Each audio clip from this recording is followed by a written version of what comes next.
بسم اللہ الرحمن الرحیم۔ السلام علیکم۔ رمضان المبارک کا تیسرا جمعہ مبارک ہو۔ اللہ تعالیٰ سب کی عبادتیں قبول کریں، دعاؤں میں یاد رکھیں۔ جمعۃ المبارک کے دن کثرت سے درود و سلام پڑھیں۔ آپ سے گزارش ہے کہ کم از کم 3 بار درود شریف ابھی پڑھ لیں۔ اے میرے کل مختار رب، ہم تیرے اتنے کمزور بندے ہیں کہ ذرا سی دنیاوی تکلیف پر کرا اٹھتے ہیں۔ رب رحیم ہمیں جہنم کی آگ سے پناہ دے اور ہمیں معاف فرمائے، آمین یا رب العالمین۔ یا اللہ تعالیٰ، موت کی تلخی، قبر کی سختی، حشر کی شرمندگی، جہنم کی گرمی سے ہماری حفاظت فرما، آمین۔ اے اللہ تعالیٰ، رمضان کے تیسرے جمعہ کا صدقہ جو بے اولاد ہیں انہیں اولاد کی نعمت عطا فرما، آمین۔ نبی کریم صلی اللہ علیہ وآلہ وسلم ہر جمعہ کو خاص کر مسلمان مردوں اور عورتوں کے لیے بخشش کی دعا فرماتے تھے۔ جمعہ کے دن پرندے اور کیڑے مکوڑے ایک دوسرے سے مل کر کہتے ہیں، سلامتی ہو، سلامتی ہو، یہ عمدہ دن ہے۔ اے اللہ تعالیٰ، اس مبارک دن کے صدقے ہمارے تمام گناہ کبیرہ اور صغیرہ معاف فرما، آمین۔ اپنی مانگی ہوئی دعاؤں پہ یقین رکھیں، وہ رحمان ہیں، دعائیں رد نہیں کرتے۔ نبی کریم صلی اللہ علیہ وآلہ وسلم رمضان المبارک کے آخری عشرے میں اعتکاف فرماتے تھے۔ کچھ نیکیاں ایسی بھی ہونی چاہیے جن کا گواہ اللہ تعالیٰ کے سوا کوئی نہیں ہونا چاہیے۔ اللہ تعالیٰ سب کی زندگی میں ہمیشہ پیار، محبت اور خلوص کے پھول کھلائے رکھیں، آمین۔ اللہ تعالیٰ ہم سب پر اپنی رحمت کے دروازے کھول دے، آمین۔ اے اللہ تعالیٰ، ہمیں تیسرا عشرہ تک پہنچانا اور لیلۃ القدر عطا فرمانا، آمین۔ آج کے اس مبارک دن پر اللہ پاک ہم سب کی دعاؤں کو قبول فرمائیں، آمین۔ اللہ تعالیٰ ہم سب پر اپنی رحمت کے سائے دراز رکھے، آمین۔ اللہ تعالیٰ آپ کے علم، عمل اور رزق میں برکت عطا فرمائیں، آمین۔ شکر ہے خدا کا، امتی ہوں مصطفیٰ صلی اللہ علیہ وآلہ وسلم کا۔ حالات کیسے بھی ہوں، شکر ہمیشہ شکوے سے بہتر ہوتا ہے۔ لوگوں کو دعاؤں کا کہنے سے بھی زیادہ بہتر ہے ایسے عمل کرو کہ لوگوں کے دل سے آپ کے لیے دعا نکلے۔ رمضان المبارک کا تیسرا جمعہ سب کو بہت مبارک ہو۔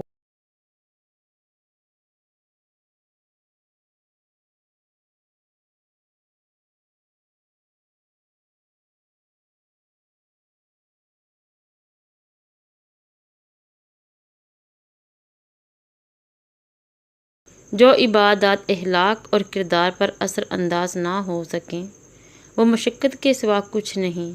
یا اللہ تعالیٰ ہمیں بہترین اخلاق اور کردار والا بنا دے، آمین ثم آمین۔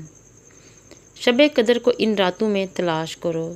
حضرت سیدنا عائشہ صدیقہ رضی اللہ تعالیٰ عنہا سے روایت ہے کہ نبی کریم صلی اللہ علیہ وآلہ وسلم نے ارشاد فرمایا، شب قدر کو رمضان مبارک کے آخری عشرہ کی طاق راتوں یعنی 21ویں، 23ویں، 25ویں، 27ویں اور 29ویں راتوں میں تلاش کرو۔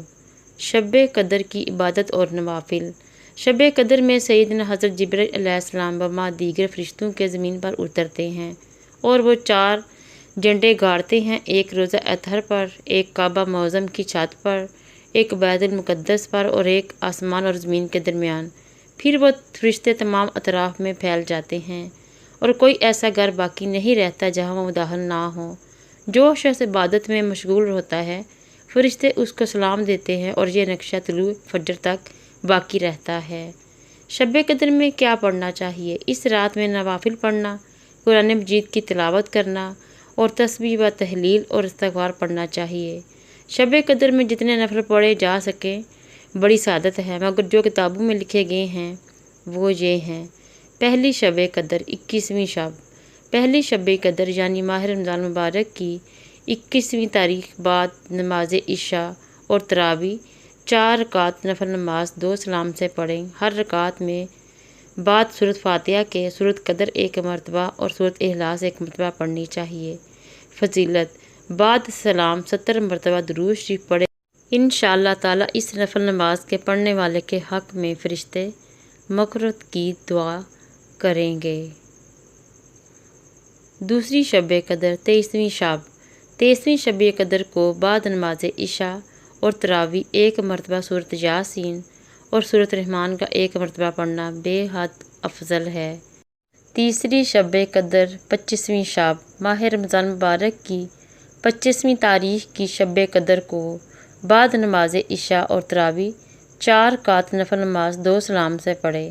ہر رکعت میں سورۃ فاتحہ کے بعد سورۃ القدر 3 مرتبہ اور 3 مرتبہ سورۃ اخلاص پڑھنی ہے۔ فضیلت: بعد سلام 70 مرتبہ استغفار پڑھیں۔ یہ نفل نماز بخشش گناہ کے لیے نہایت افضل ہے۔ استغفر اللہ الذی لا الہ الا هو الحی القیوم واتوب الیہ۔